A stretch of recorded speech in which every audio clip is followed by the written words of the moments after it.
Di balik megahnya lanskap tropis Filipina, tersembunyi kisah tentang sebuah suku kuno yang hingga kini tetap menjaga jejak leluhurnya, suku Aeta.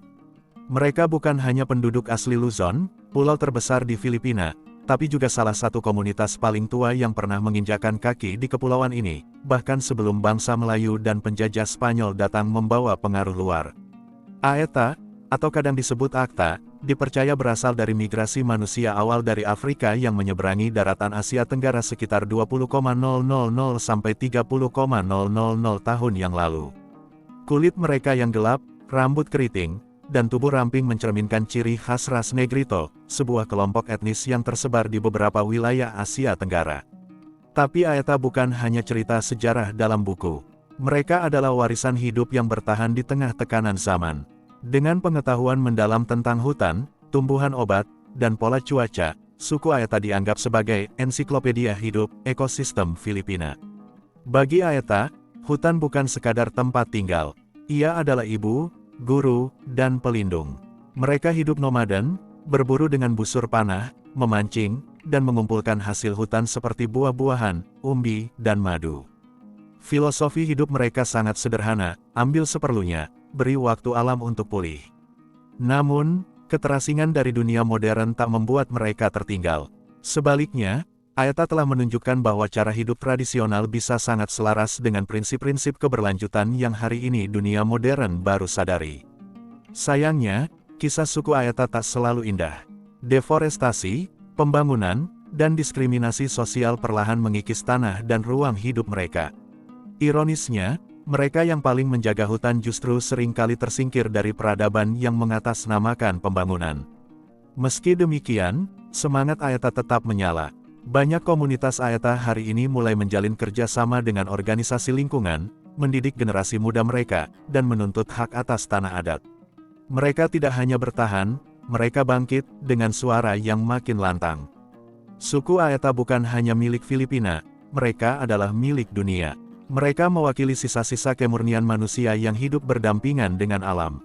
Di tengah krisis iklim global dan ketidakpastian ekologis, kisah Aeta adalah pengingat bahwa solusi seringkali ada dalam kearifan lama yang selama ini kita abaikan.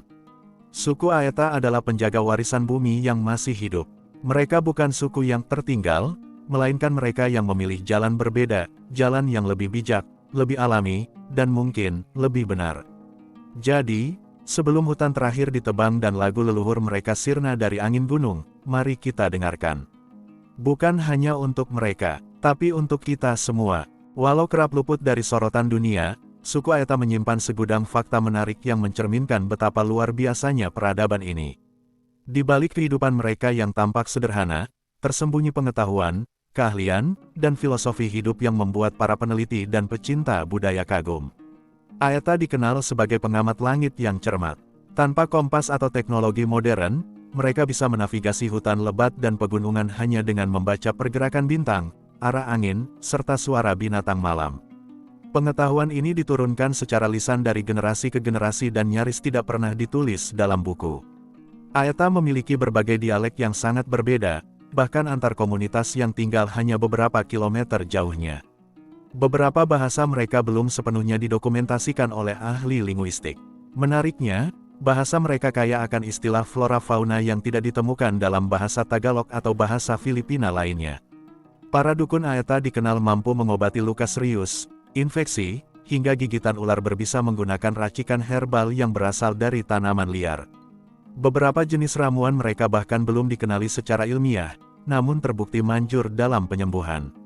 Ilmu ini diwariskan dalam ritual spiritual yang sakral dan sangat dijaga kerahasiaannya. Instrumen musik Aeta dibuat langsung dari bahan-bahan alam seperti bambu, kerang, kulit kayu, dan daun kering. Mereka punya alat musik tiup dan petik tradisional yang unik, serta teknik vokal yang meniru suara burung, air mengalir, hingga gemuruh hujan, diciptakan untuk menyatu dengan alam, bukan menyainginya. Di komunitas Aeta, keputusan penting dibuat bersama dalam pertemuan komunitas. Tidak ada satu pemimpin absolut, tapi ada penatua yang dihormati karena kebijaksanaan, bukan karena kekuasaan. Sistem ini telah berjalan selama ribuan tahun, tanpa konsep penjara atau kekerasan, hanya sanksi moral dan sosial yang dipegang teguh. Perempuan Aeta bukan hanya ibu rumah tangga atau pengasuh anak. Mereka pemburu, pengumpul, tabib, dan juga pemimpin upacara adat. Dalam banyak komunitas, perempuan bahkan menjadi penjaga pengetahuan leluhur. Ini menunjukkan bahwa masyarakat Ayata jauh lebih egaliter dibanding banyak masyarakat modern hari ini.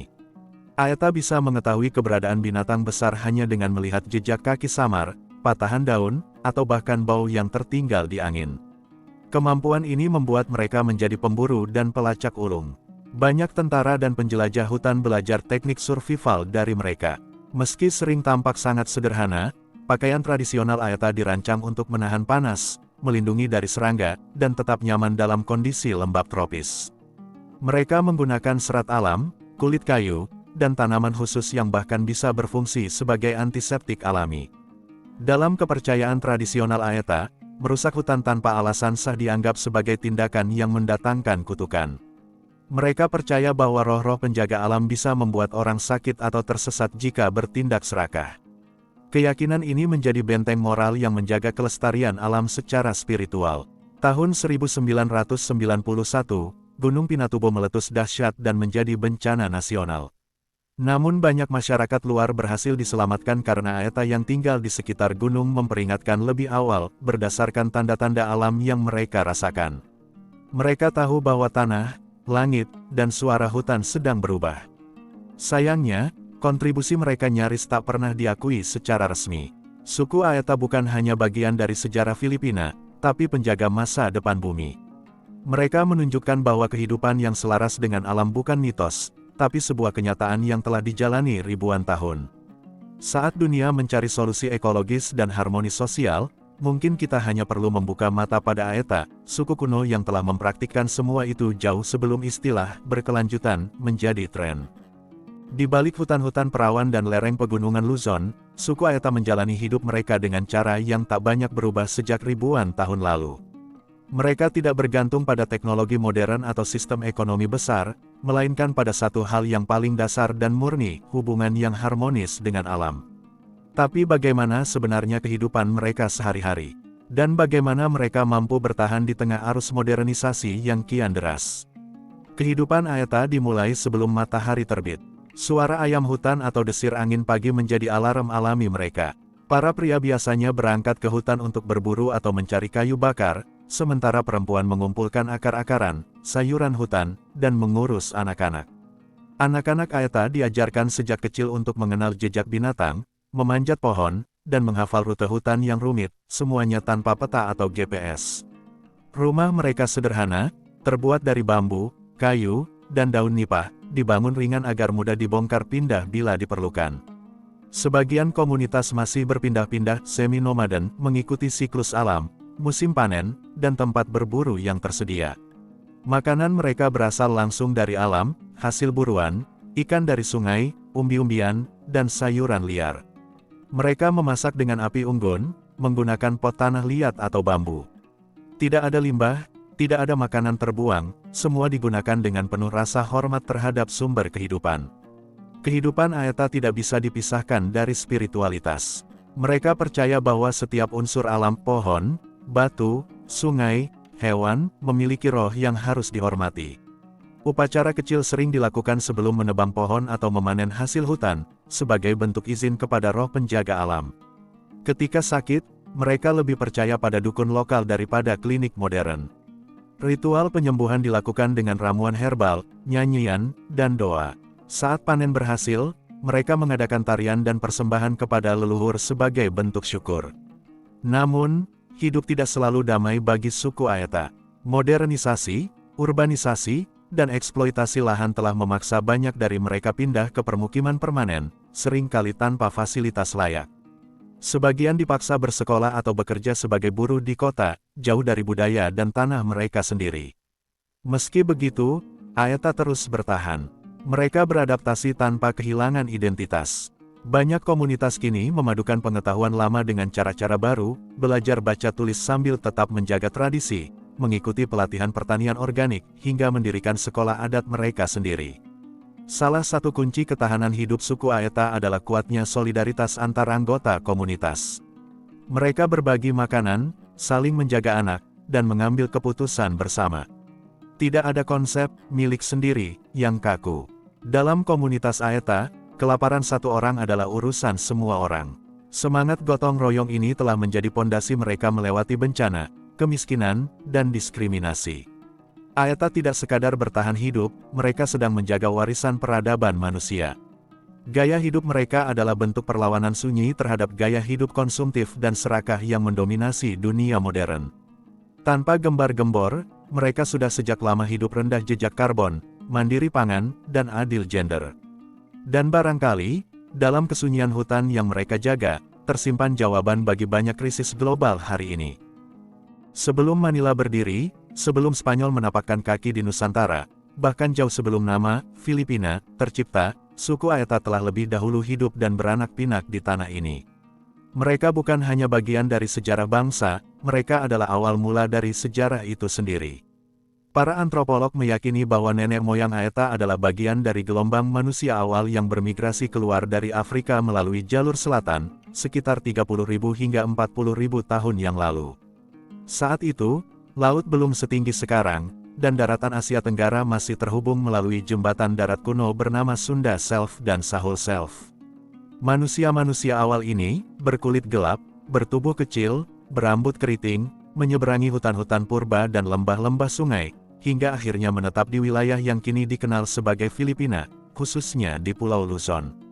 Mereka adalah bagian dari kelompok ras Negrito, yang juga meliputi orang-orang Semang di Semenanjung Malaya, Andaman di India, dan Mani di Thailand Selatan. Tapi dari semuanya, Aeta adalah salah satu yang paling terisolasi dan berhasil mempertahankan warisan budayanya hingga hari ini. Catatan tertulis tentang Aeta sangat jarang, karena mereka bukan masyarakat yang menulis sejarahnya di batu atau kertas, tetapi di dalam cerita lisan, lagu-lagu, dan ritual adat. Namun, ketika bangsa Austronesia datang sekitar 5.000 tahun lalu membawa teknologi bercocok tanam dan perahu, Aeta tetap bertahan di wilayah pegunungan, hutan, dan daerah terpencil. Ketika kolonialisasi Spanyol dimulai pada abad ke-16, Aeta semakin terdorong menjauh dari pesisir dan kota. Mereka dicap primitif dan liar oleh penjajah, padahal merekalah pemilik sah tanah yang dijajah. Sejarah mencatat bahwa banyak dari mereka yang menjadi pejuang gerilya lokal melawan penjajahan, namun kontribusi mereka seringkali dihapus atau diabaikan dari buku sejarah resmi. Selama ratusan tahun, Aeta menghadapi tekanan untuk difilipinakan, dipaksa mengadopsi agama, bahasa, hingga cara hidup bangsa mayoritas. Tapi keteguhan mereka dalam mempertahankan jati diri justru membuat komunitas Aeta menjadi salah satu penjaga identitas paling murni dari zaman prakolonial. Meski begitu, tidak sedikit pula dari mereka yang harus beradaptasi. Dalam dekade terakhir, banyak komunitas Aeta mulai membuka diri terhadap pendidikan formal dan akses layanan kesehatan, namun dengan cara mereka sendiri, menyaring mana yang bermanfaat, tanpa melepas akar budaya yang sudah mengakar dalam. Asal-usul suku Aeta adalah kunci penting untuk memahami sejarah manusia di Asia Tenggara. Mereka bukan hanya saksi hidup zaman prasejarah, tetapi juga contoh nyata dari bagaimana sebuah komunitas bisa bertahan melewati ribuan tahun perubahan iklim, penjajahan, dan gempuran modernisasi, semua tanpa melupakan siapa mereka sebenarnya. Memahami Aeta adalah menggali jati diri terdalam manusia, tentang ketabahan, tentang kesederhanaan, dan tentang bagaimana hidup bisa tetap berarti tanpa harus menaklukkan apapun.